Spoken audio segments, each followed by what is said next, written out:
Similani alombaeniani serabi emeni chitwani mfura kumanya kuimana chime matsona na kumanya kona na gaone mikono mipaha kumanya kuirana ibire magulunguzwa kumanya kuchitanga nagachite Similani. Jina la Mwenyezi Mungu mwingi wa rehema mwenye kurehemu. Tunakushukuru Mwenyezi Mungu kwa kutupa sikukuu hii ya mashujaa wetu wa nchi yetu tukufu ya Kenya. Tukuomba Mwenyezi Mungu utubariki, utuzidishie kheri, baraka na amani yako Mwenyezi Mungu. Tukushukuru kwa kutupa mafanikio mema katika elimu, afya na mengi tuliyoweza kufanikiwa katika nchi yetu ya Kenya. Tumuombea rais wetu Mheshimiwa Dr. William Samoei Ruto maisha marefu, afya njema, azidi kutuongoza Kenya hii tupate mafanikio na maendeleo zaidi. Kwa kuomba Mwenyezi Mungu uwajalie viongozi wetu wote na wananchi sote tuzidi kupendana, tuwe na umoja, ushirikiano, amani na maendeleo zaidi.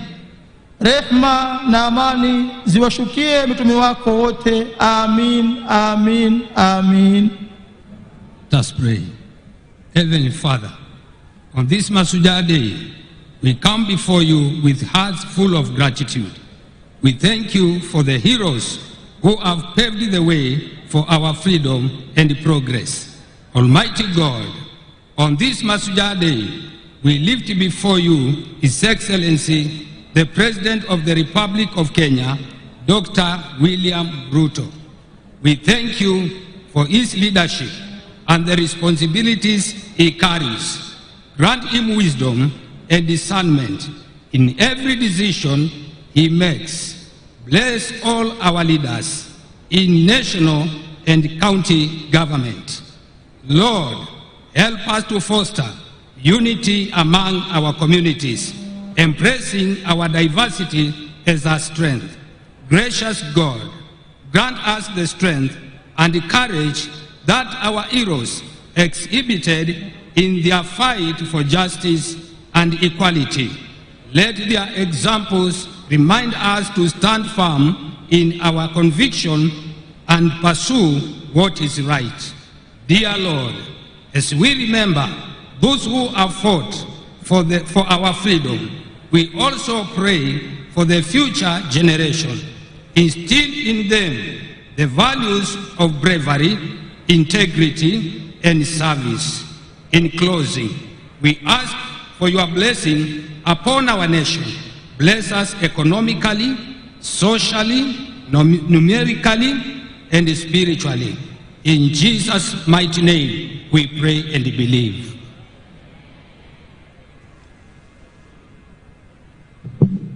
Mheshimiwa Rais Daktari William Samoei Ruto, Rais wa Jamhuri ya Kenya na Amiri Jeshi Mkuu wa Majeshi ya Ulinzi, Mheshimiwa Mama wa Taifa Mama Rachel Ruto, Mheshimiwa Profesa Abraham Kithure Kindiki, Mkuu wa Mawaziri Mheshimiwa Musalia Mudavadi, Mheshimiwa Spika wa Bunge la Kitaifa na Bunge la Seneti, Mkuu wa Sheria, Gavana wa eneo gatuzi la Kwale na viongozi wote mbalimbali, mabalozi na maafisa wakuu wa kidiplomasia, wananchi wapendwa, mashujaa kutoka pembe zote za nchi yetu ya Kenya. Na Mheshimiwa Rais, naomba aombe mashujaa wasimame ili tuwapongeze.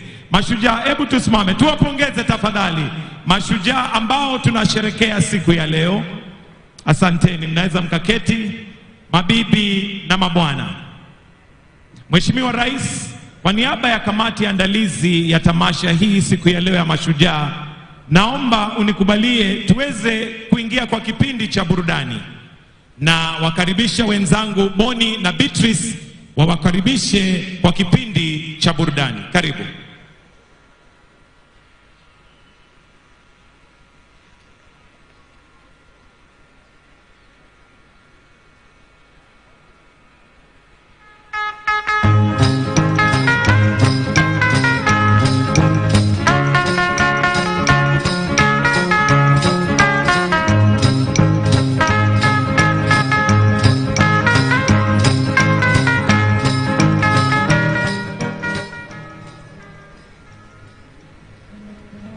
1 2 1 2.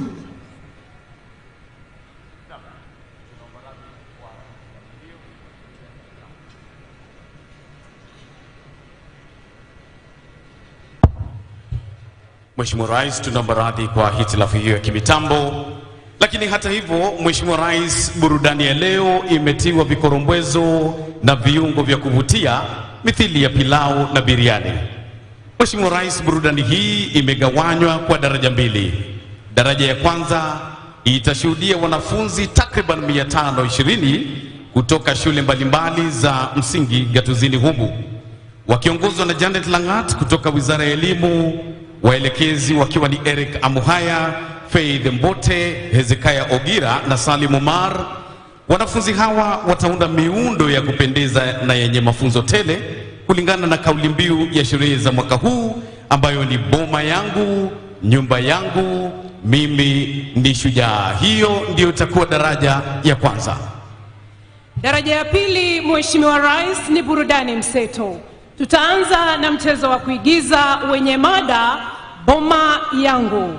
Mchezo huu utafuatwa na shairi lenye mada Kenya inaendelea, kabla ya wasanii tajika kutoka gatuzini humu kuteka uga huu kupitia nyimbo zao maarufu.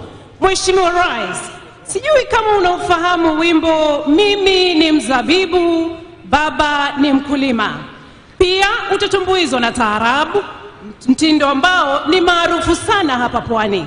Hitimisho ya burudani ya leo, Mheshimiwa Rais, itakuwa ni densi ya Sengenya. Watoto, iwapo mko tayari sasa, uwanja ni wenu. Wanakwale wa Kenya kwa jumla, tuwakaribishe watoto uwanjani kwa shangwe, makofi na vigelegele. Karibuni.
Ramani ya nchi yetu Kenya wanaonesha uzalendo wao na shukurani kwa wanajeshi kwa kuilinda. Tuwape makofi mazuri watoto wetu.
Tazama muundo wa nyumba ya kitamaduni Mheshimiwa Rais, mlango ukiwa karibu na jukwaa la kutukumbusha historia yetu. Wapi makofi kwa watoto?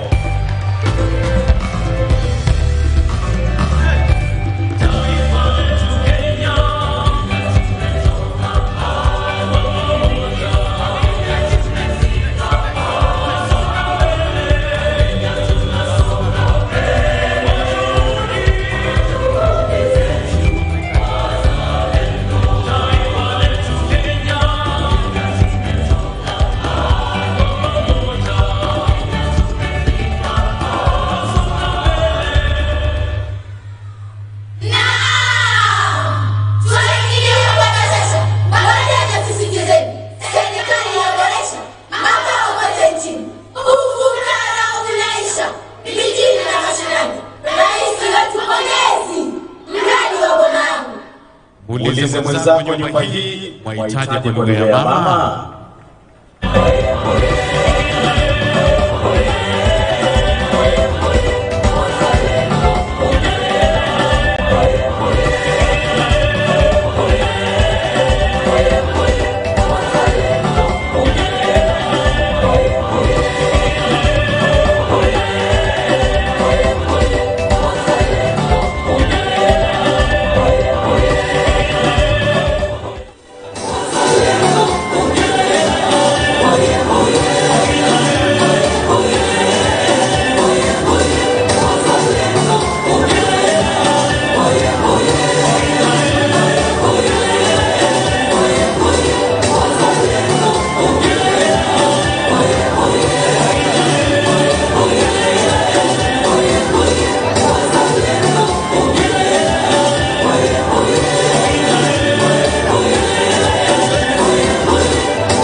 Mheshimiwa Rais, hawa ni ishara ya wale wanaopata kazi katika mradi wa nyumba za bei nafuu. Hivi punde watajenga ghorofa papa hapa.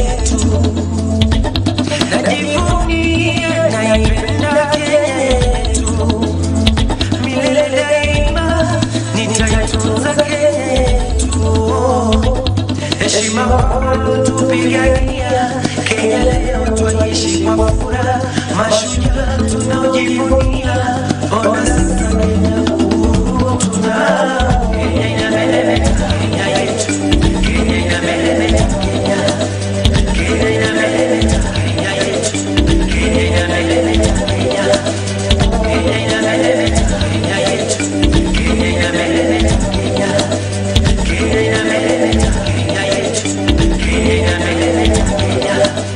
Kenya inameremeta, Kenya yetu, Kenya inameremeta, Kenya.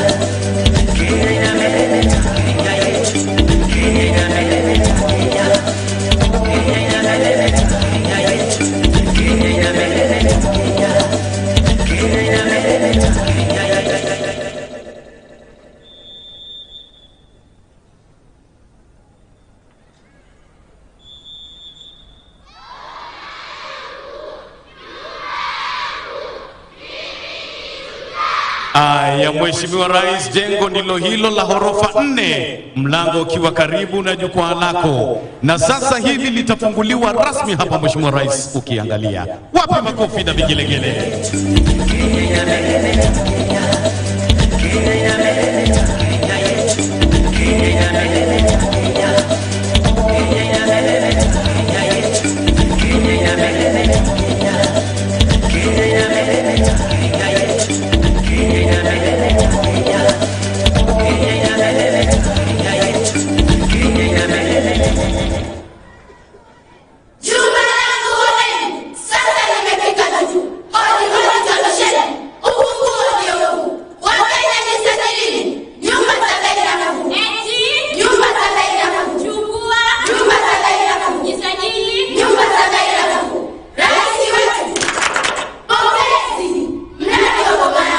Hivi sasa Mheshimiwa Rais, kijana huyo mwenye koti zito ana azma ya kuwa rais kama wewe. Sasa anakwenda kufungua jengo hili ambalo ni nyumba za bei nafuu.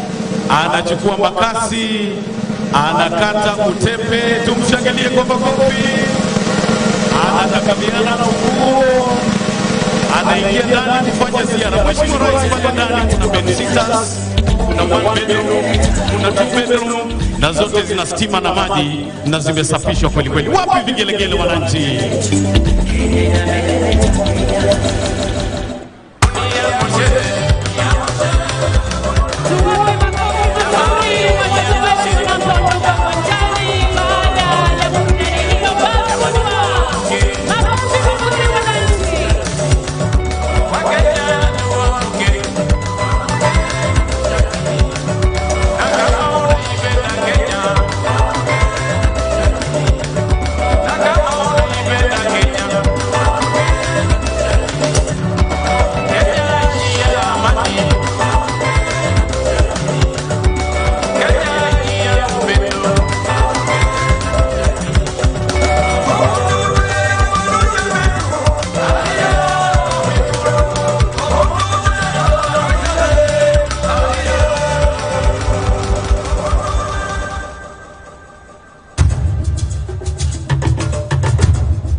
Nyinyi nani?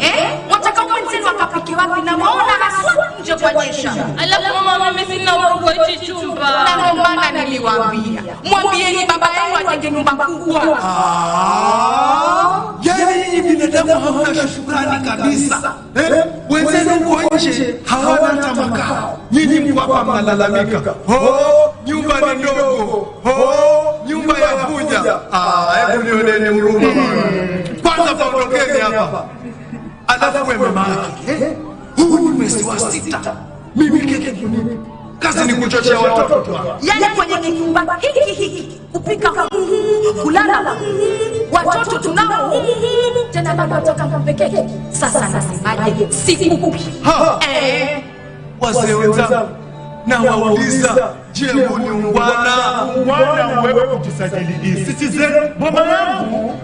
Basi mimi najisajili niokoe familia yangu. Fanya hivyo baba. Ndege wako na mahali pa kwenda jioni, wanyama wa pori jua likitua pangoni, samaki wa majini wana makao baharini, wako mpangoni, na kuna Mkenya hana nyumba mahali, na zile ziko hawezi kumudu begani, analilia serikali, ategemea serikali.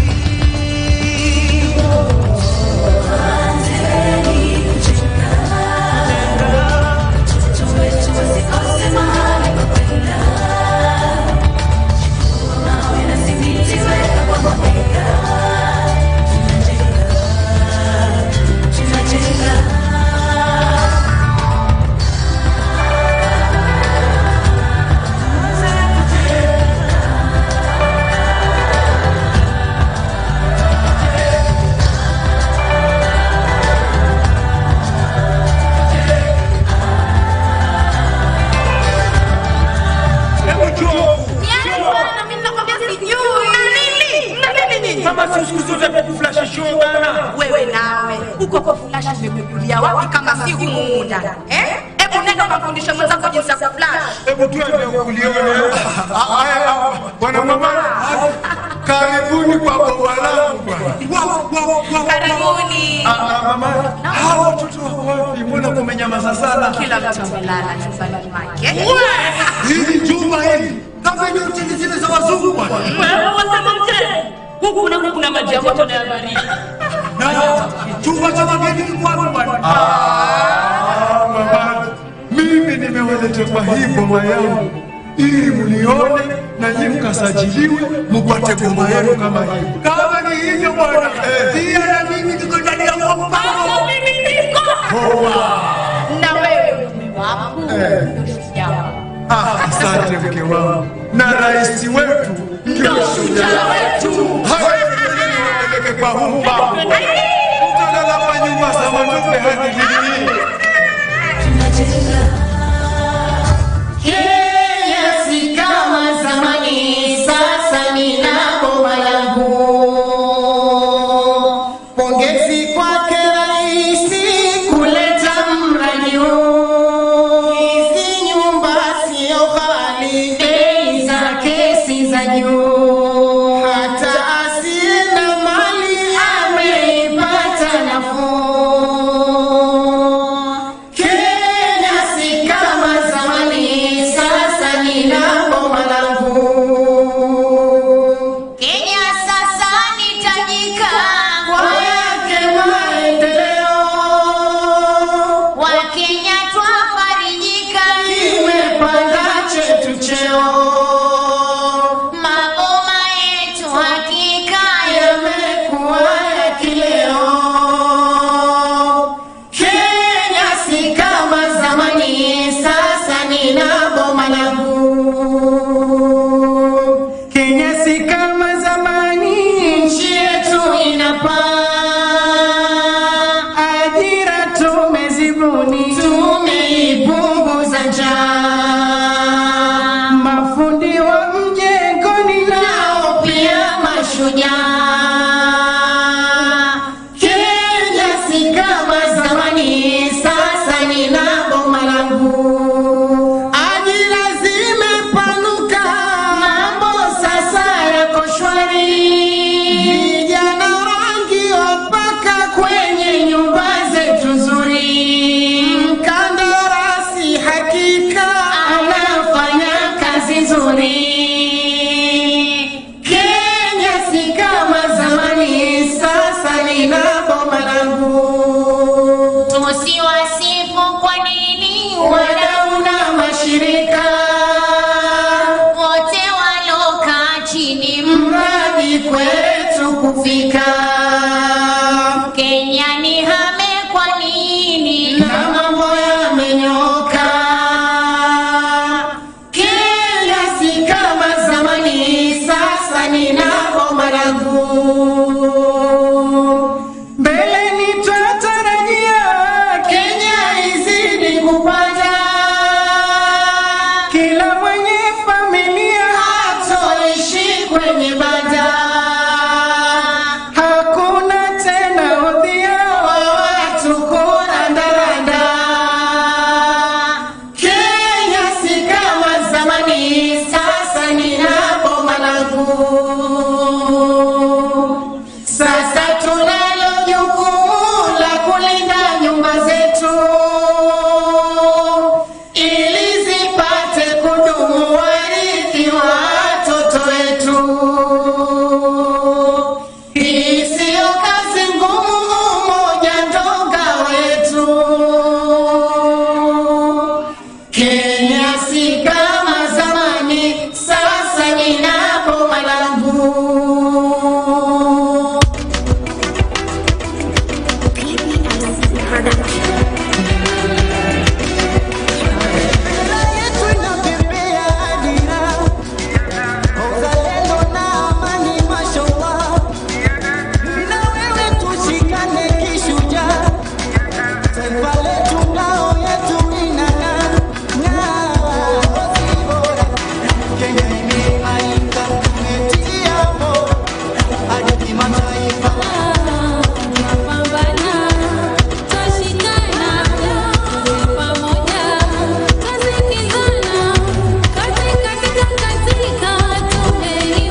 nyumbani, meniheshimisha, siwezi pokea lawama.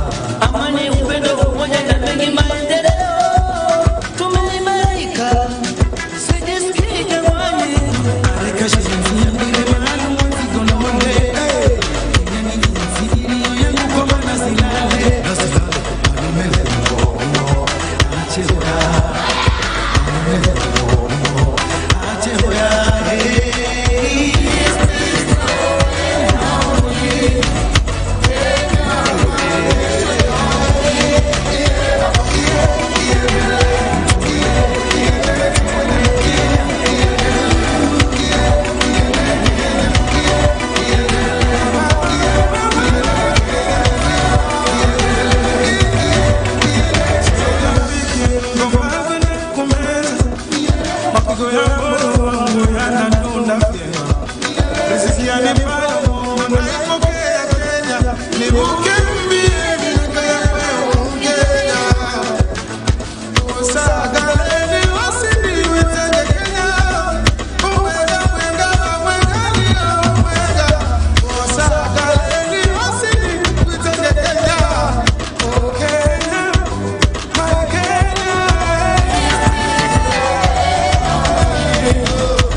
Tuwapongeze kwa makofi tafadhali. Na kwa densi hii ya Sengenya, Mheshimiwa Rais, tunafika mwisho wa burudani yetu kama ilivyokarabatiwa na PPMC ikiongozwa na Daktari Donald Otoyo. Na hivi sasa tunawakumbusha tu wananchi kwamba leo saa 8:30 alasiri kutakuwa na mechi za soka papa hapa, tusikose kurejea. Basi moja kwa moja kwa Mike Kitonga. Asante sana, tuwapigie makofi tena tafadhali kwa hiyo kipindi cha burudani. Asanteni, asanteni. Mheshimiwa Rais, kwa onyesho hilo ndipo tunakunja jamvi la tamasha yetu ya burudani leo tunaposherekea mashujaa wetu. Kauli mbiu ya sherehe yetu ni boma yangu, nyumba yangu, mimi ni shujaa. Mheshimiwa Rais, sasa niruhusu ni mwalike katibu katika idara ya kitaifa ya makazi ama ukipenda nyumba, PS Charles Hinga, anene machache kabla tuendelee. Naomba tumpigie makofi katibu wa idara katika housing, Charles Hinga, karibu.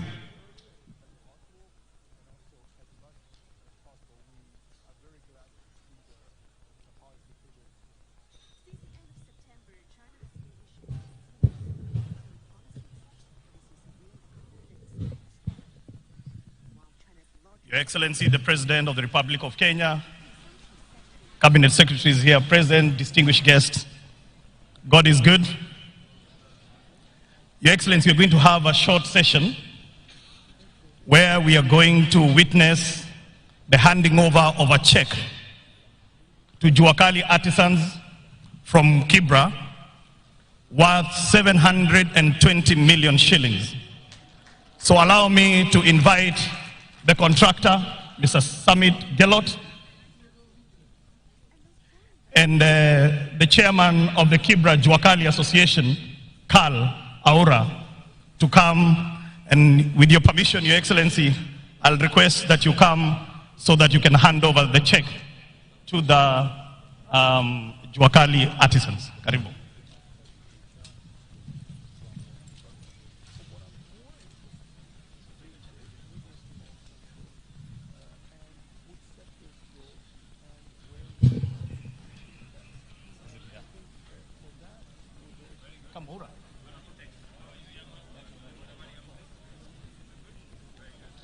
$720 million shillings to do doors, windows, balustrades.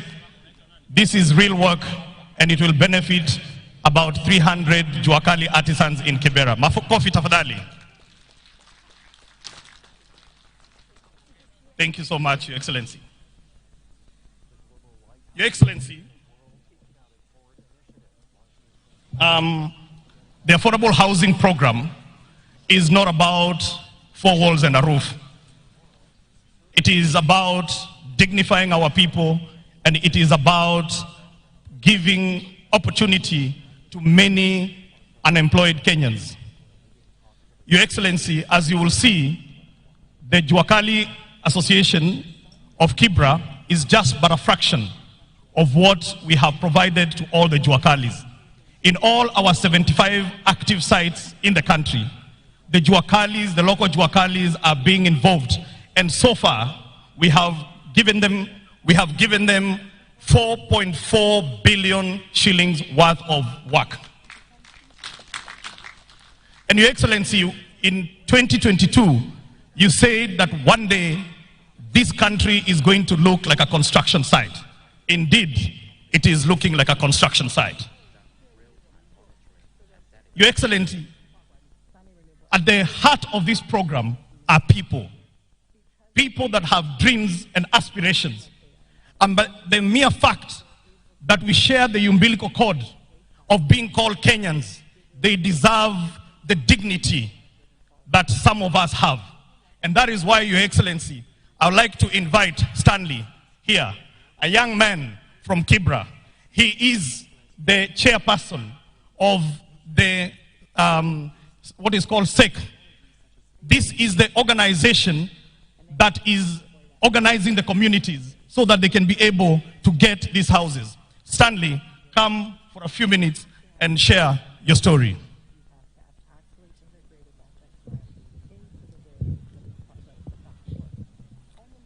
Okay. Your Excellency, the President of Republic of Kenya, Dr. William Samoei Ruto, and all protocol observed. Wacha ni waamkue. Amjambo. Kwa majina naitwa Stanley, nikiwakilisha Jua Kali vijijini. Na bado mimi ndio mwenyekiti wa Settlement Executive Committee ya Soweto area. Yangu ni kupongeza Bwana Rais kwanza kwa ile jukumu ulichukua ya kuja kutuinua maisha yetu kutoka chini mpaka kutaka kutupandisha maisha ya juu. Your Excellency, nakuambia kwetu mtaa wa mabanda tumeishi kuteseka, tumeishi kuishi nyumba duni ambazo hazijafika standard zenye zinaweza ishi na binadamu. Kwanza nikitaka kukuambia Your Excellency, pale kwetu mtaa imekuwa ni changamoto sana. Wakati unasikia wiu kwako utafikiria ni ambulance inakuja mtaa, lakini hiyo ni zimamoto. Your Excellency, imekuja kutusaidia kuzima mtaa wetu wa mabanda. Tukikaa dakika mbili tunaomba Mungu mvua inyeshe, ni baraka ndio kinyesha. Lakini kwetu Your Excellency, mvua ikinyesha ni chanzo za shida zetu kubwa. Tunabebwa na mafuriko, maji inaingia, tunatega na besheni kwa nyumba. Tunaishi maisha yenye ni ya kufinyika, ya kuhangaika na kuteseka kila mara Your Excellency. Lakini kwa hii mradi ya boma yangu na hii affordable yenye umetuletea Your Excellency, nyumba zetu huko tunaona mtaa zimeamka, na tunatarajia tunakaa nyumba mzuri yenye iko na stima, iko na maji, iko na shower, na hata kitchen iko kando. Mheshimiwa Rais, ukiangalia kwetu pia Your Excellency, nataka kueleza nyumba yetu venye iko. Unapata nyumba ni moja, baba na mama wako hapo, kitchen ndio hiyo hapo. Yenye imetofautisha kitchen ni curtain imepita tu katikati. Watoto uko nao hapo ndio wanachezea tu kwa nyumba. For real Your Excellency, imefika mahali unapata kwetu mtaa unapata mtoto wa miaka 10 huwezi mfunza kitu kuhusu maneno na sex kwa sababu zimechezewa hapo ndani, zimeonekania hapo ndani. Haina dignity Islam Your Excellency. Na ndiposa nimekuja kukupongeza kwa hiyo mradi yenye umetuletea huko, na hata hii Jua Kali yenye umetuletea ambapo imeshikilia uchumi wetu ya huko Soweto sana, hasa huko vijijini. Watu wameajiriwa, watu wamepata ajira, na si ajira kupata mshahara peke yake Your Excellency. Hawa watu wanawekeza kidogo kidogo ndiposa pia wafikishe ile percentage ya wapate na wamiliki nyumba. Si kujenga nyumba pekee, mbali hata watajenga na wamiliki. Hiyo ndio Rais nimefurahia kutushikanisha hapa, na nikasema ikiwa ni hivi Your Excellency umeanza hivi na imekubalika Kenya mzima, tushikilie, maana wewe ni mtetezi wa wanyonge, wewe ni mtetezi wa mahasla, na hivyo yote watu wote wa kijiji wanasema hakika wewe ni shujaa wetu. Shukran.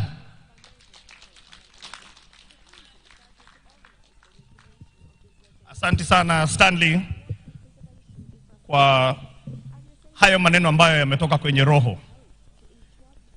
Your Excellency, allow me to inform you that 2 days ago, the African Union for Housing Finance held its 40th anniversary in Tanzania, in Zanzibar, along with the International Secondary Mortgage Market Association. During these awards, Kenya was awarded the Country Housing Program of the Year 2024 edition to recognize its comprehensive affordable housing program that delivers decent, dignified, sustainable, and affordable homes while creating jobs across the housing value chain and ultimately driving the economy. Your Excellency, this trophy was given by Shelter Afrique, and the Managing Director of Shelter Afrique, Mr. Habib Tiano, is here to present this award that was presented to Kenya 2 nights ago. Habib, karibu.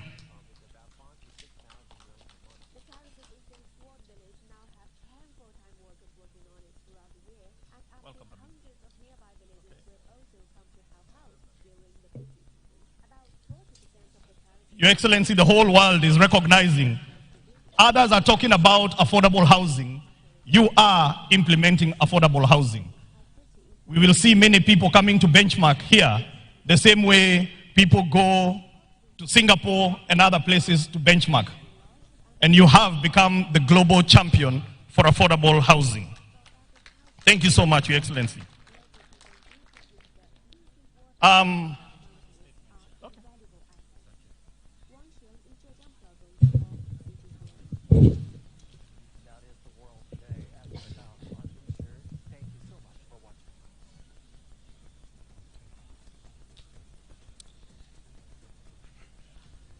Your Excellency, on this Heroes' Day, we honor the courage, resilience, and determination of the Kenyan people, the true heroes who continue to shape the nation's future.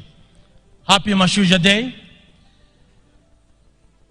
Your Excellency, I'm honored to congratulate you on Kenya's recent recognition this week, 2 days ago, at the Affordable Housing Awards, AHA 2024, of the African Union for Housing Finance 40th Anniversary Gala in Zanzibar, Tanzania, of which Shelter Afrique Development Bank is a proud partner. At the AHA Awards of the AUHF, Kenya was awarded the Best Country Housing Program across the continent for 2024. Shelter Afrique Development Bank, SHAFDB, in partnership with the African Union for Housing Finance, congratulate Kenya and the people of Kenya, and indeed, Your Excellency, the President, the various government agencies involved, Ministry of Housing, Lands, Public Works, and Urban Development, in particular, the State Department of Housing, for this significant recognition, and pledge our commitment as SHAFDB to being a key partner in the delivery of the affordable housing programs in Kenya. Once again, congratulations, and we're looking forward to replicate this model across the continent. Excellency, thank you very much, and congratulations.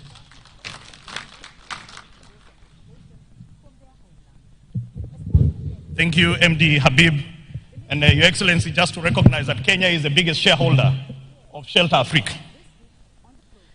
Your Excellency, allow me, before I take my seat, to recognize 60 student leaders that came to Kwale from all over the country.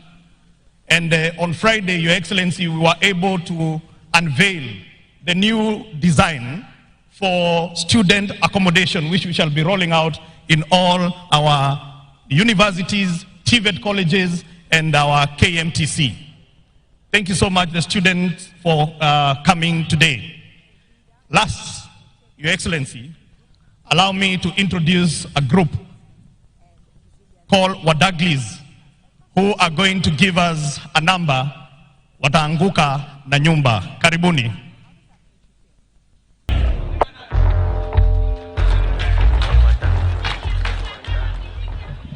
Haya, tuwapongeze wakianguka nayo. Tumemwona His Excellency pia anaanguka nayo.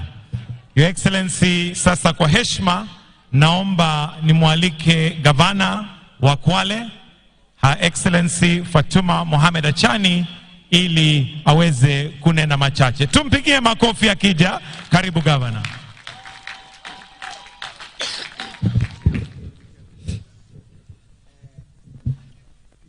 Your Excellency, the President of the Republic of Kenya, Daktari William Samoei Ruto, Her Excellency, Mama wa Taifa Bi Rachel Ruto, mawaziri, fellow governors, itifiki zote nikizitambua, mabibi na mabwana, assalamu alaikum. Bwana asifiwe. Sumilani. Your Excellency, I would like to take this opportunity to first thank you, the Almighty Allah, for enabling us to be here today. Secondly, I want to extend my heartfelt gratitude to the President of the Republic of Kenya, Dr. William Samoei Ruto, for seeing it fit to bestow this great honor of hosting a national celebration, Mashujaa Day in Kwale. Watu wa Kwale wana furaha kwa kutuheshimisha Mheshimiwa Rais. Your Excellency, allow me to congratulate the heroes and heroines of our country. Your Excellency, Kwale pia haijaachwa nyuma kwa mambo ya boma yangu. We have donated 50 acres of land for the affordable housing program. And tunakushukuru, Your Excellency, uliweza kutuanzishia the first site in Kwale, ambayo completion date ni December 2015. 2025. Your Excellency, the entire program imeleta employment opportunities to our people. The Juakali sector is thriving. Mheshimiwa Rais, nitakuwa mpungufu wa fadhila iwapo sitataja ufadhili ambao umeufanya wa kukamilisha stadium hii leo ambayo tumekaa. Pokea shukrani nyingi kutoka kwa Wakwale. Lakini pia tunashukuru kwa muda mfupi kwa zile barabara ambazo pia zimeweza kuboreshwa ndani ya municipality ya Kwale na vile vile pia Diani. Your Excellency, tunashukuru kwa muda mfupi tumeweza kupata main state lodge ndani ya jimbo hili. Your Excellency, tunataka tushukuru pia for the partnership in a number of projects within the county. Ya kwanza ikiwemo project ya KIPES ambayo iko Mwananyamala na stimulus market program ambayo tayari ulianzisha pale Diani, na hivi karibuni ile ya Kinango na Lungalunga nayo pia itaweza kuanza. Your Excellency, this week I hosted my fellow female governors in Kwale.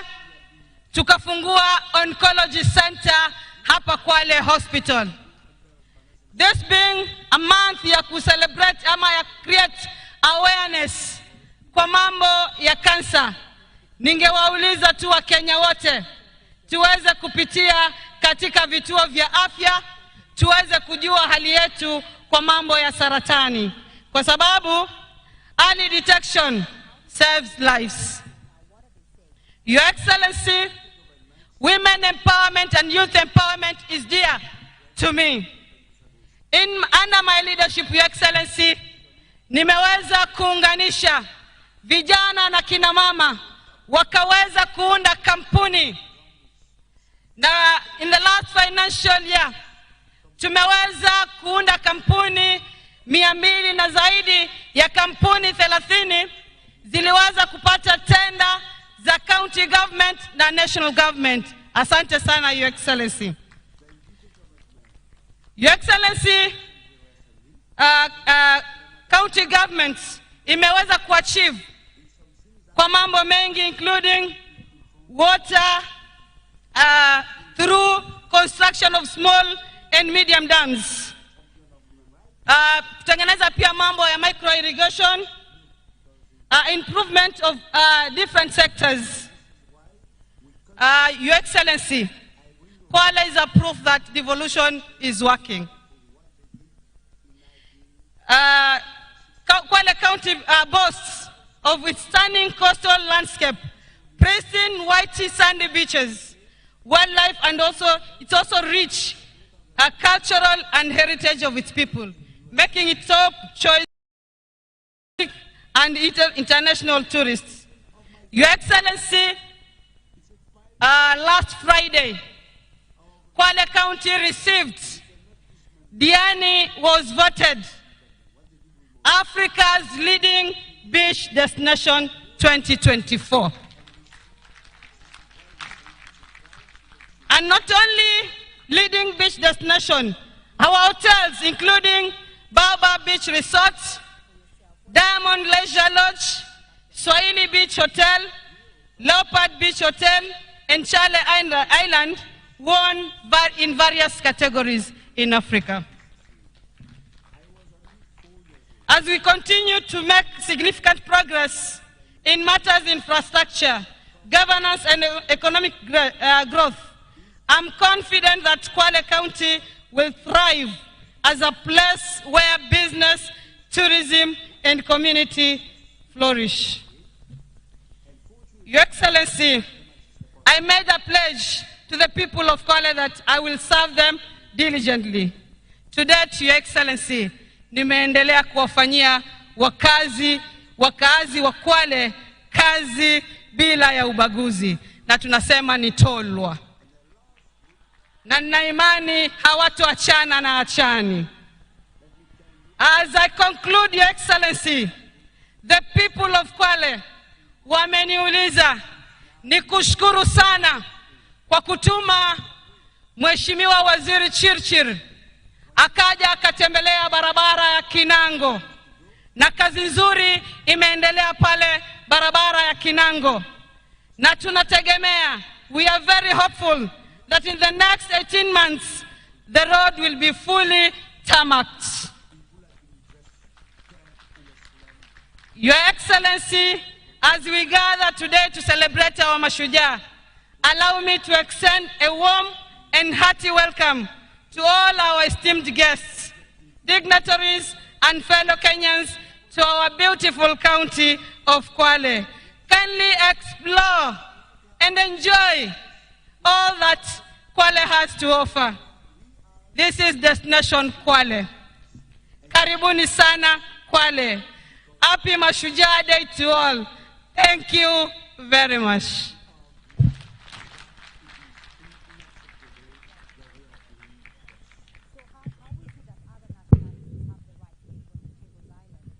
Tumpigie tena makofi. Nasikia hapo wanasema hatuachani na achani. Wapi makofi ya governor? Asante sana governor. Your Excellency, with your permission now, allow me to invite His Excellency, the Prime Cabinet Secretary, Honorable Musalia Mudavadi, who will in turn invite His Excellency, the President. Tumpigie makofi tafadhali. Welcome, sir.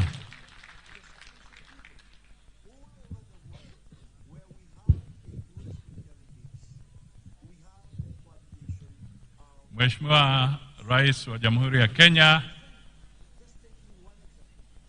Honorable William Samoei Ruto, First Lady wetu Mama Rachel Ruto, Deputy President Muteule Professor Kithure Kindiki, mawaziri wenzangu, magavana, na pia nitambue Speaker wa bunge letu la kitaifa Moses Wetangula na Speaker wa Seneti Amazon Kingi, MCAs wote, viongozi wa tabaka mbalimbali ambao wako hapa, mashujaa wote wa taifa letu, hoye hoye, Kwale hoye. Sijasikia. Kwale hoye. Asante sana. Mheshimiwa Rais, kwa kifupi sana ningependa tu kusema kwamba Kenya ni nchi ya ajabu. Kenya is truly an amazing country. Kuna vitengo mbalimbali vya kiserikali ama taasisi mbalimbali. Kuna executive ambayo unaongoza, kuna judiciary ambaye ni mahakama, pia kuna legislature ambayo inaongozwa na speakers wetu na wakuu wa majority ambao wako hapa. Na hawa wote kusema ukweli,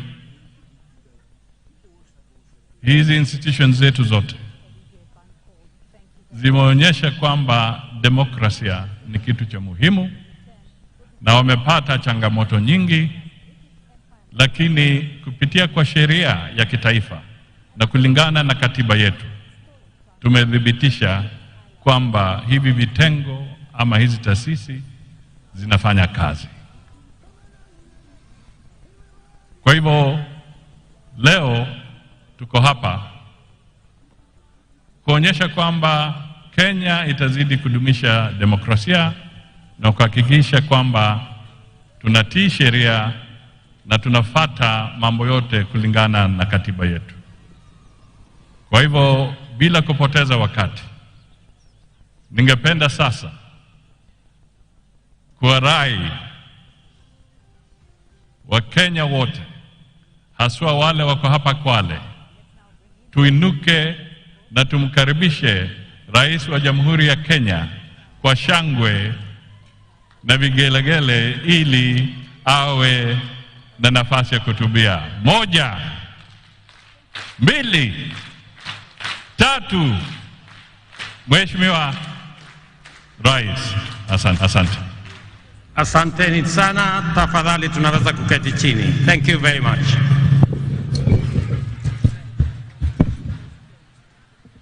Viongozi wote wenzangu na watu wa Kwale, hamjambo. Kwale, hamjambo. Kwale, assalamu alaikum. Bwana Yesu asifiwe.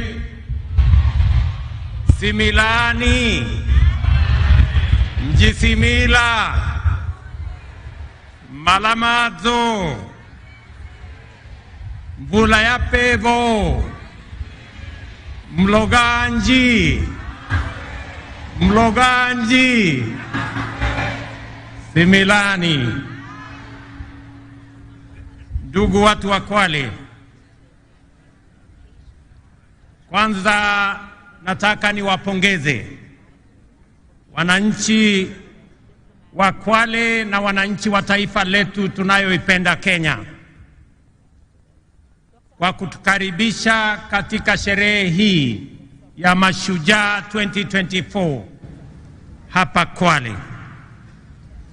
Nataka nimpongeze viongozi wote waliofika hapa. Nataka niwapongeze pia viongozi wote wa Kwale hii wakiongozwa na Mama Governor Fatuma Achane.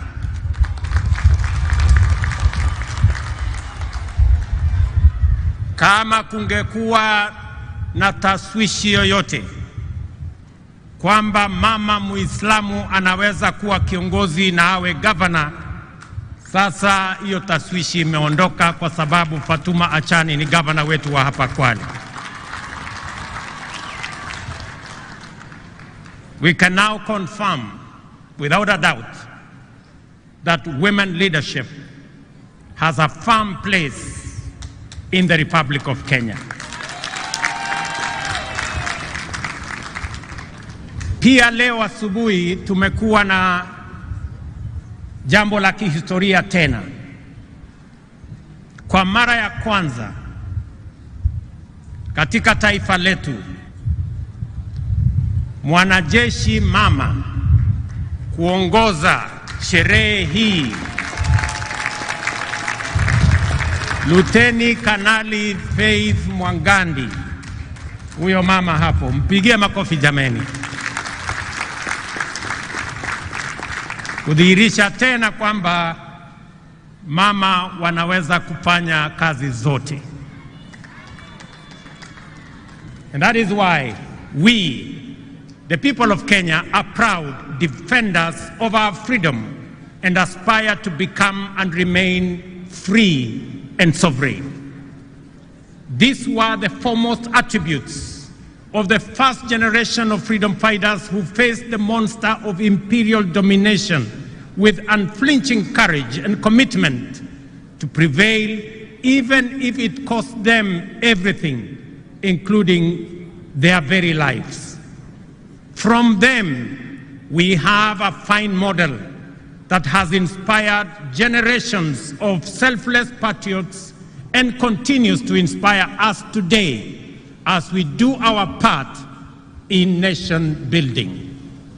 From them, we have learned that to be free, we must be united as one family that draws its strength from the unique contribution of its diverse members, and that we must see each other as equals, treat each other justly, and leave no one behind.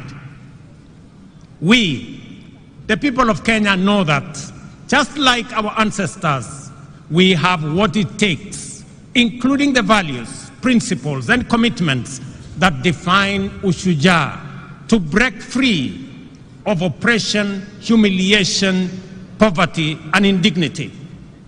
We know this because for our nation to be free, brave men and women, young and old, from every community and every region struggled with exemplary determination until Kenya was free. We know this because everywhere you go in Kenya, the echoes of heroism, histories of sacrifice, and legacies of historic struggle by ordinary people who achieved extraordinarily endure to date. Our heroes did not hail from one village or speak one language. Our heroes are numerous and diverse, united by a principled commitment to confront an unjust, exclusive, and oppressive system in pursuit of a noble vision of national liberation. This unity of purpose motivated the icon of courage, Mekatilili wa Mwenza, and her generation of champions from every part of Kenya to resist colonialism, as well as Ronald Ngala and his fellow freedom fighters who advocated independence and decentralized government, which was an early fashion of devolution. In confronting colonialism, Mekatilili wa Mwenza did not seek to free her village or region from occupation by a community. Instead, she resisted the structures and institutions of a system of exploitation and tyranny in the knowledge that defeating it would free a whole nation. This is the same spirit embraced by our freedom fighters such as Otenyo Nyamantere and Mora Ngiti from Kisii, Wanameme Masinde in Bungoma, Oigo Paul Agwech and Oyuko Fipi Ambio in Kisumu, Igogi Teresa Kiambi in Meru, Kalondu Matheka Mbalu in Makueni, and many others. The great lesson that has been passed down to us from their era and which we must faithfully transmit clearly and boldly to the future generations is that every citizen of Kenya is a full and equal member of our political community, entitled to make a contribution to nation building and with an inalienable right to a full, just, and fair share of all the benefits that accrue from our development. No proposition to discriminate or to unjustly diminish one while enlarging another's right is admissible anywhere. Therefore, any formula seeking to exclude, alienate, or disenfranchise any person, group of community for any reason is repugnant to the very essence of our nationhood. We are one people, and Kenya is one united, indivisible, and sovereign nation. Ladies and gentlemen, freedom came at great cost and was won against overwhelming odds. It called for a capacity to embrace immense sacrifice and willingness to pay the ultimate price. We remember them and appreciate their sacrifices. We recognize their achievements and acknowledge that the nation we have today, with its past history and future prospects, is a legacy of their work, commitment, and life. Every day, the Constitution commands us to honor our freedom fighters who struggled heroically to bring freedom and justice to our land by living up to the spirit of Mashujaa in the way we relate with one another, pursue our vocations, and build our nation. Article 10 of the Constitution shows us how to be Mashujaa in our own way, day by day, every day. The freedom fighters were inspired by enduring universal principles and values which have transcended generations and live with us today. Unity, sharing, integrity, courage, determination, and patriotism are our sources of strength in the face of difficulty, risk, and danger. The struggle for freedom is the overwhelming and everlasting mission of humanity, because in freedom lies the opportunity to achieve peace and democracy, health and wealth, justice and dignity, equality and inclusion, as well as unity in the pursuit of prosperity individually and collectively. Freedom is the key that opens the door to sustainable progress in every sector. That is why today we are a modern, competitive economy and a devolved democratic society. Our freedom has allowed us the space to grow and perfect our nationhood, sustaining the spirit of freedom to evolve from the monopoly of liberation movement into a dynamic, pluralistic society where competition makes us stronger. Since the ultimate goal of freedom is sustainable development, the heroic struggle of our time must focus on achieving this through inclusive growth. The Mashujaa of our era calls for urgent mobilization to create wealth and jobs, reduce poverty and inequality, and protect our environment. The dedication we bring to these tasks will determine how well we uphold the legacy of Mekadilili, Wamenza, and other freedom fighters. This fact is abundantly clear to us. The persistent unemployment, severe poverty, increasing inequality, and general gross underdevelopment are not only undesirable, but are also unacceptable derogation from the legacy of our Mashujaa and the spirit of our intergenerational commitment to freedom.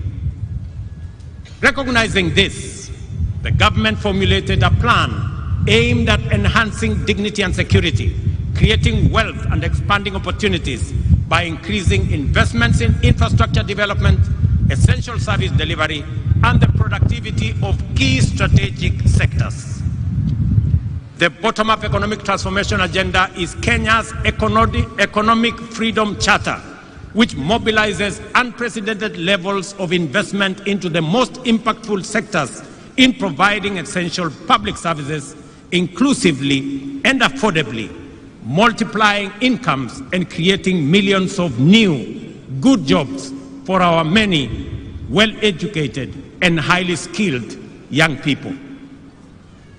The priority sectors identified as the strategic pillars of the bottom-up economic transformation agenda have enabled us to galvanize the national development agenda by mobilizing local and foreign investments, significantly improving the reach, efficiency, and impact of services, and creating jobs at a sustained incremental rate.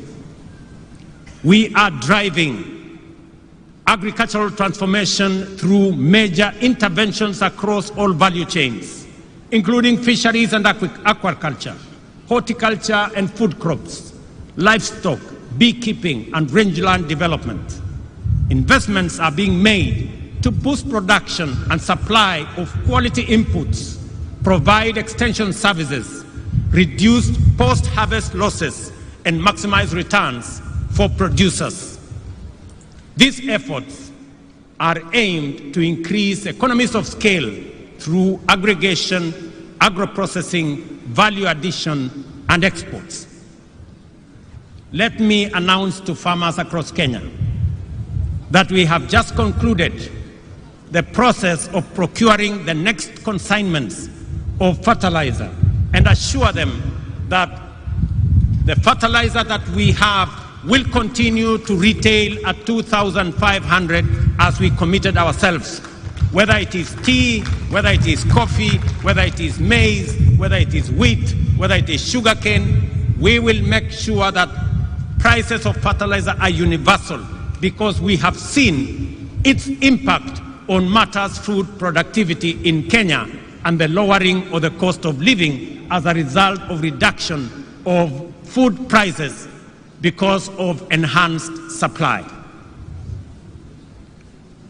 Fellow citizens, in the digital economy, we have invested in developing digital and ICT hubs in all wards and expanding last-mile fiber connectivity across the country, reaching areas previously considered remote and underserved. I must congratulate members of parliament across Kenya for being partners with us in this effort.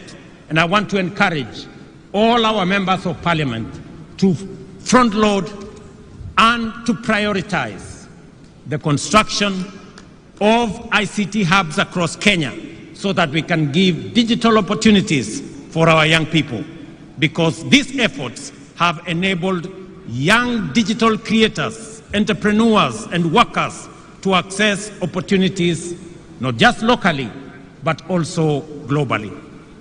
We have also supported our mama mboga, the boda operators, small-scale traders, construction workers, and others working in the informal and the hustler economy by investing in financial inclusion through accessible loans, capacity building, and regulatory reforms to facilitate their growth.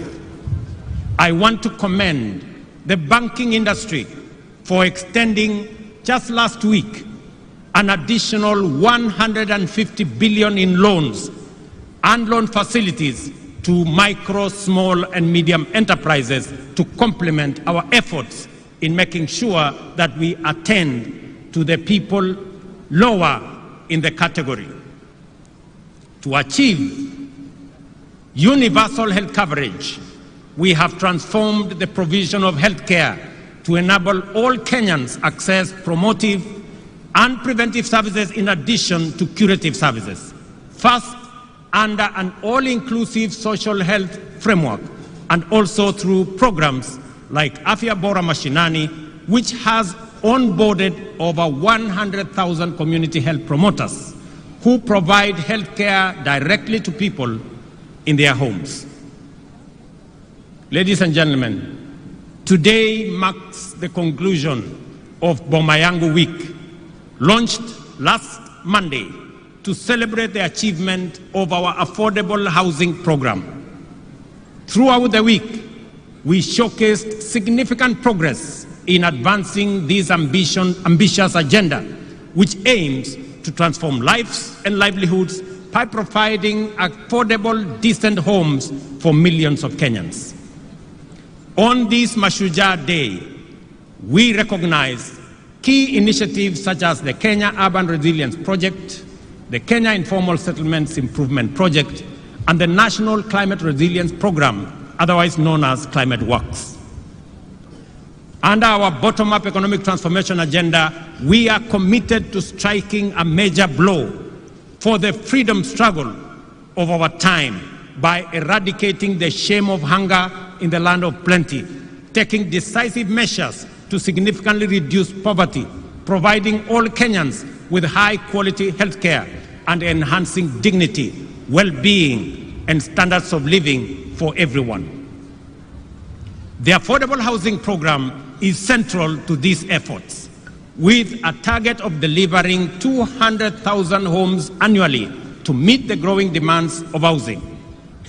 This initiative aims to tackle the deficit that has left many Kenyans living in insecure, unsanitary, and poorly constructed dwellings, and also fostering the growth of sustainable communities and generating jobs and opportunities across many other sectors.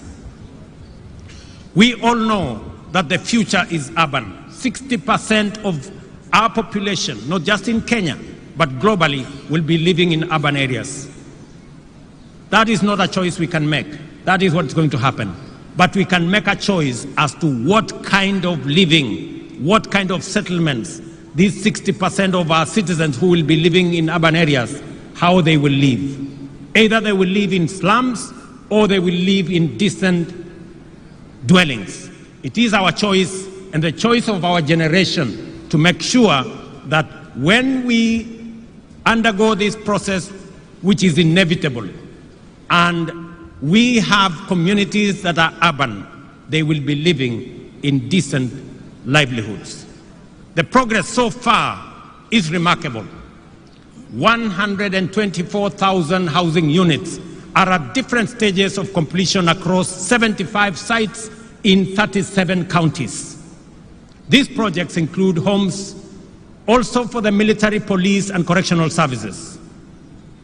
I am happy that the students have participated in designing student accommodation, and congratulations to the students who came, the 60 of you who have participated in that process. Here in Kwale County, I am also happy that the Mashujaa Affordable Housing Project is underway, creating daily employment for over 200 workers. Similarly, the Diani White House project is under construction and is also generating more jobs and more opportunities. Boma Yangu, a key platform in the program, exemplifies our commitment to economic empowerment and improving Kenya's quality of life.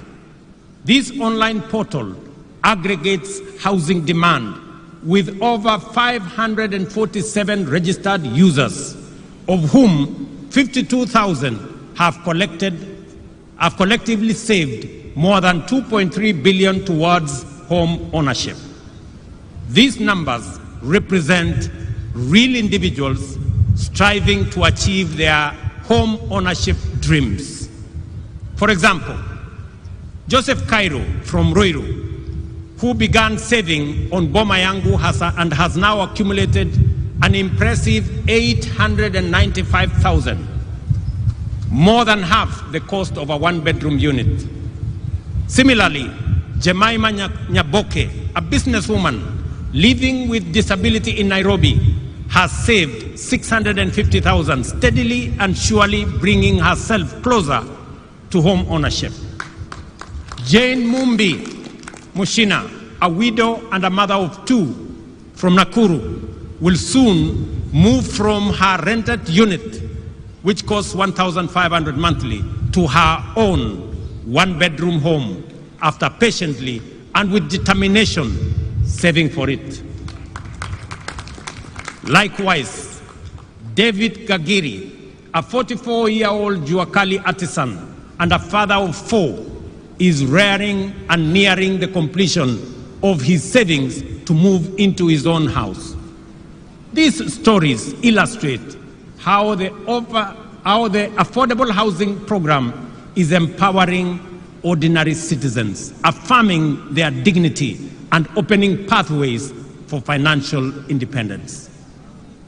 In December this year, just a few months from now, we will achieve a major milestone by handing over 1,080 new studio units at the Mukuru Meteorological Site in Nairobi, with mortgages priced at 3,200 per month.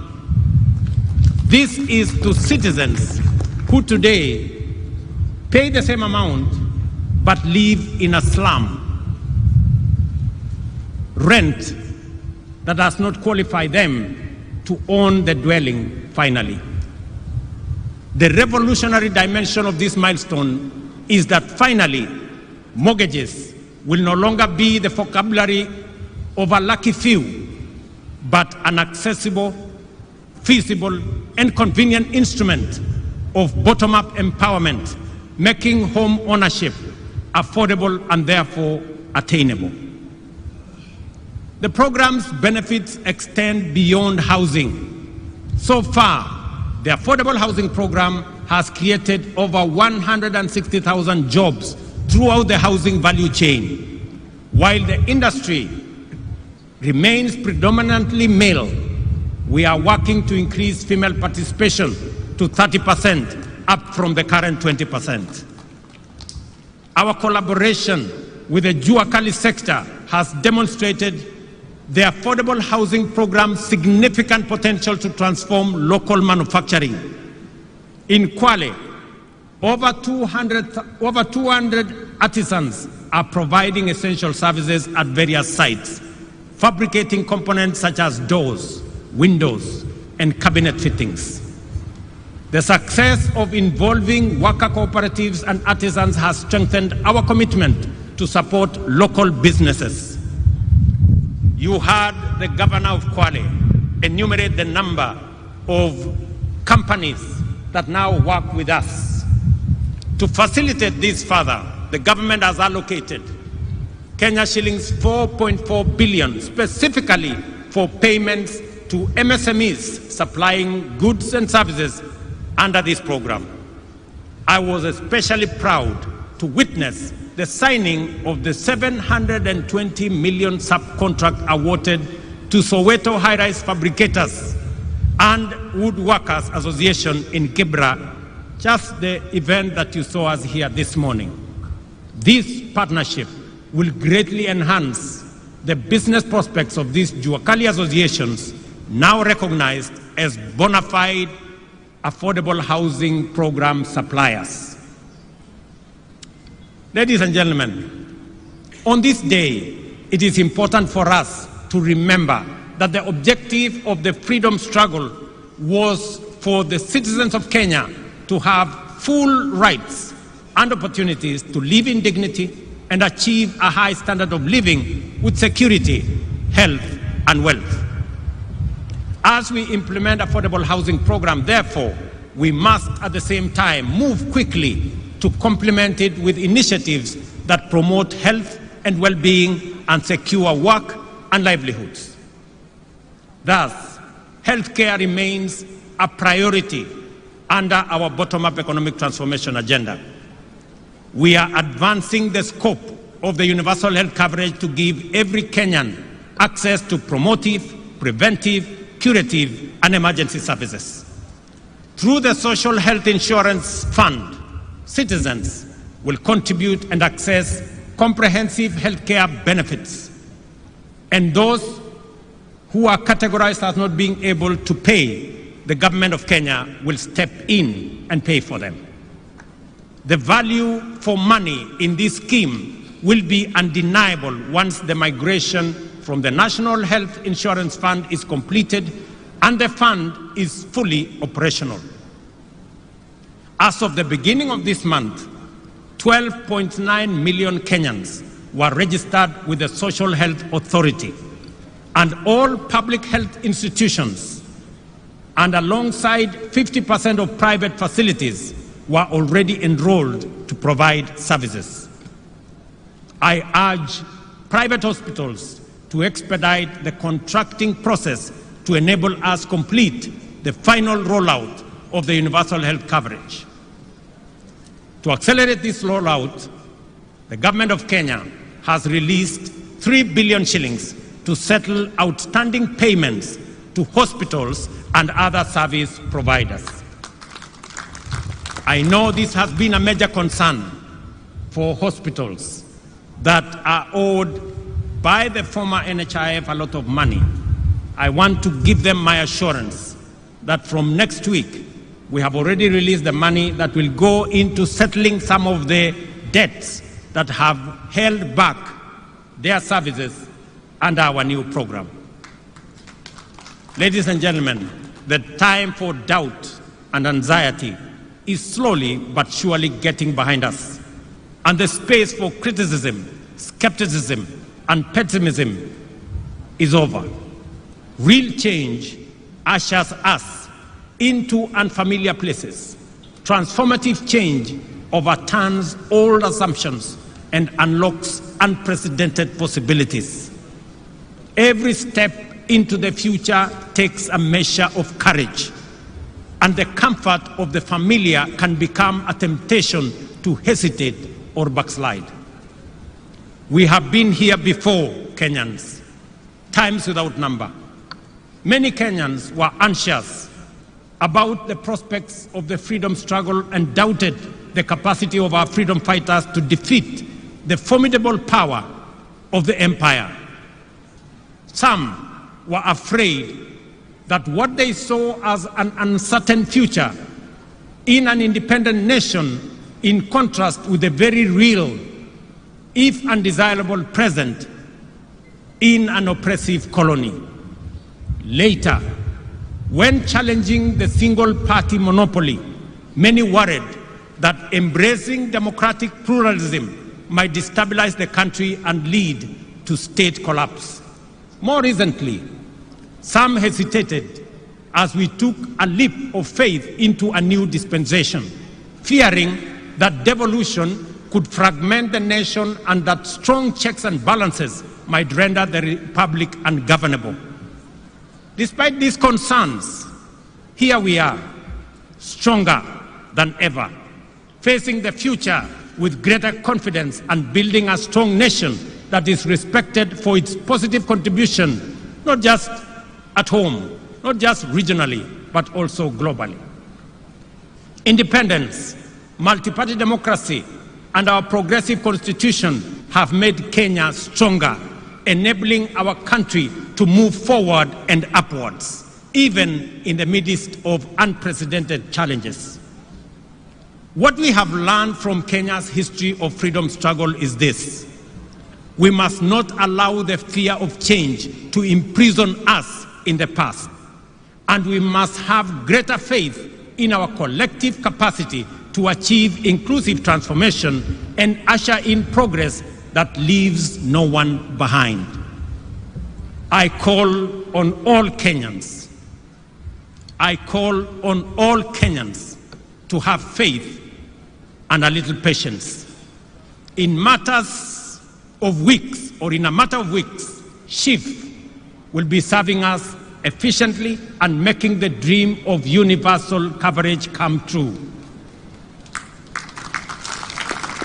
I am aware that during this transition period, employees of the former National Hospital Insurance Fund will be managed in accordance with the provisions of the Social Health Insurance Act of 2023. I want to assure all the former employees and those now serving under our new outfit that no one will lose their jobs, and that I appreciate their dedication and service during this transition. We will make sure that everybody who has served in the former outfit is transitioned into the current outfit. We have implemented strong institutional and strategic measures to extend the impact of universal health coverage by developing the biomedical, pharmaceutical, and medical supplies production industries. To enhance healthcare delivery and ensure the security of medical supplies, the government of Kenya is improving the overall supply chain, starting with capacity upgrades and the establishment of Kenya Medical Supplies Agency regional distribution centers in Kisumu, Embakasi, and Mombasa. Ladies and gentlemen, the Kiswahili saying, mgaga na upwa hali wali mkavu, is an understated hint of the promise held by our blue economy. Because of the Indian Ocean, Kwale County and coastal region as a whole abound with transformative opportunities of an immense magnitude. At present, the blue economy contributes 20 billion to the economy annually and is expected to increase to over 80 billion in 5 years.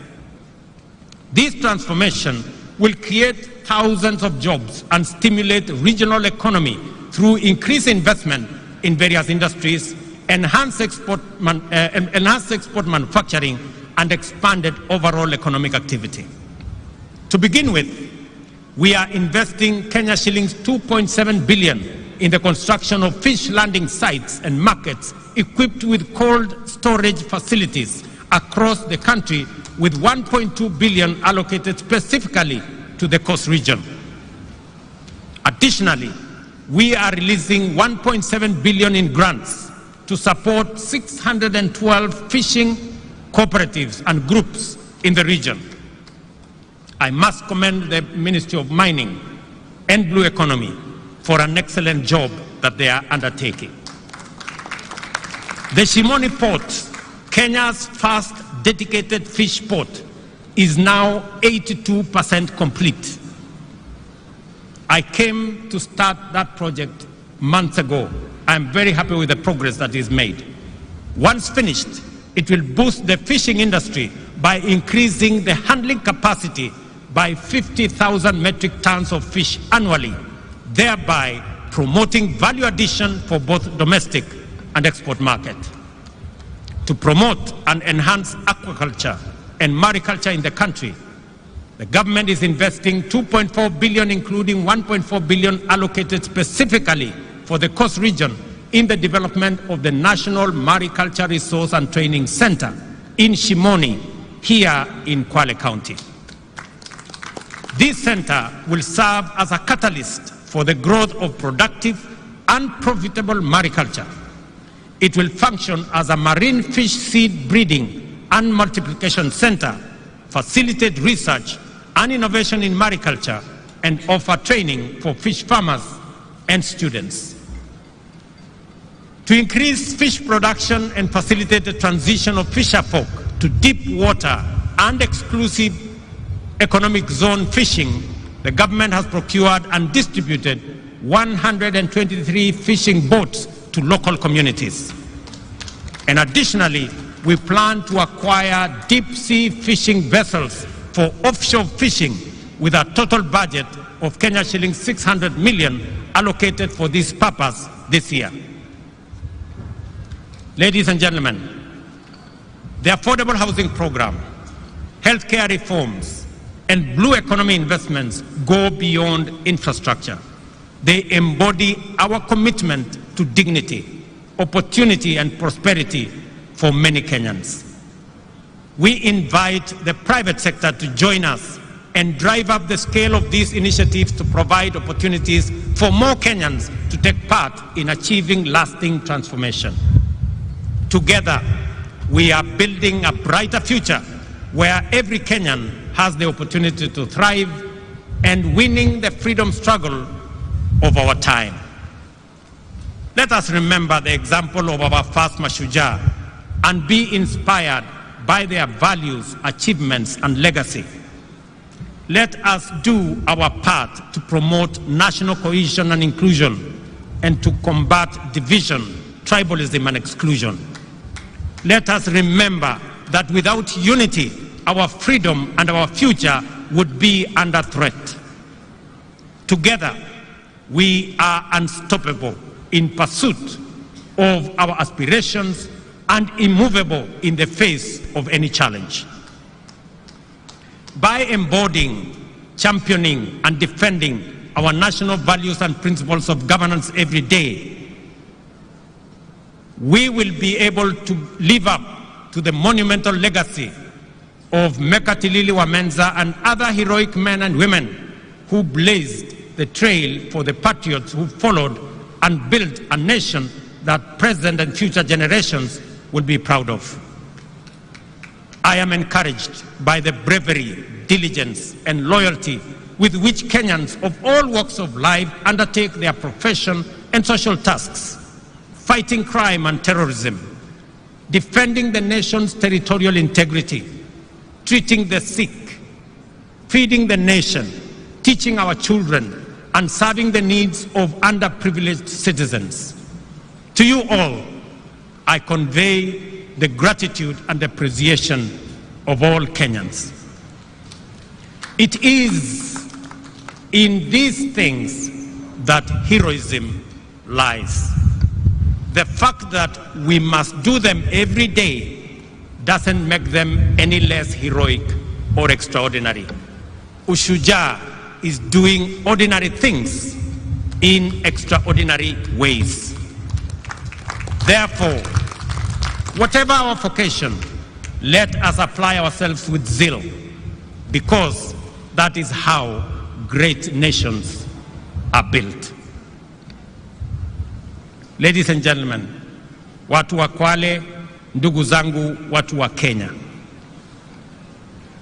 nimefurahi sana kuwa kati yenu katika sherehe hii ya muhimu, sote tukiungana na tukihakikisha kwamba kazi ya kila mtu isidharauliwe na mwingine.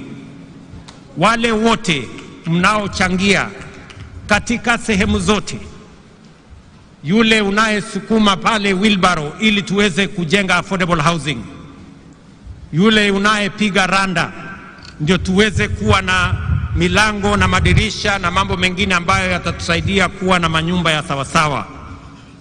Walimu pale shuleni mnapojitolea kufundisha watoto wetu, wakulima shambani wanaofanya bidii ndio tupate chakula, askari wetu ambao wanasimamia usalama wa taifa letu la Kenya, wafanyabiashara wetu ambao wanafanya bidii wakiamka mapema. Nyinyi wote ni mashujaa wa taifa letu la Kenya kwa zile majukumu mnayofanya. Nataka niwaeleze ndugu zangu wa Kenya ya kwamba nchi hii tutaijenga na mikono yetu na nguvu yetu na bidii yetu, kwa sababu nchi hii haiwezi kujengwa na wageni, haiwezi kujengwa na wengine. Hii ndio nchi Mungu ametupatia, na ni jukumu la kila mmoja wetu, mahali popote ulipo, uotoe mchango wako kwa uzalendo, kwa kujitolea, kwa bidii. Na mimi nataka niwahakikishia kwamba tutafaulu kama nchi ya Kenya tukifanya hivyo, tukiwa tumeungana pamoja. Mwisho kabisa, nikiwa hapa Pwani, tumekuwa na jambo ama donda sugu la mambo ya ardhi. Nataka niwatangazie ya kwamba tayari tuko na pesa shilingi bilioni 1.5 ya kuanza ile program ya absentee landlords, na kusaidia wananchi ambao wanaishi katika mashamba ambayo sio yao, tuweze kuwasaidia wawache kuwa maskota, wawe wenyeji, kwa sababu tutaungana na wale ambao mashamba haya ni yao, tuweze kununua, ndio tuweze kusonga mbele pamoja. Na mimi nataka niulize magavana wetu pamoja na wabunge na wale wengine wote, tuungane katika safari hiyo, ndio tuweze kukomboa watu wetu kutoka mambo ya uskota. Asanteni sana watu wa Kwale, asanteni sana ndugu wa Kenya. Thank you very much. God bless you all, and God bless our great country that we love, Kenya. Asanteni sana na Mungu awabariki. Naomba kwa heshima sote tusimame kwa wimbo wa taifa. Kwa heshima sote tusimame kwa wimbo wa taifa.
Mheshimiwa Rais, niombe kwa heshima tuweze kusubiri tupewe itifaki ya kufumukana mahali hapa.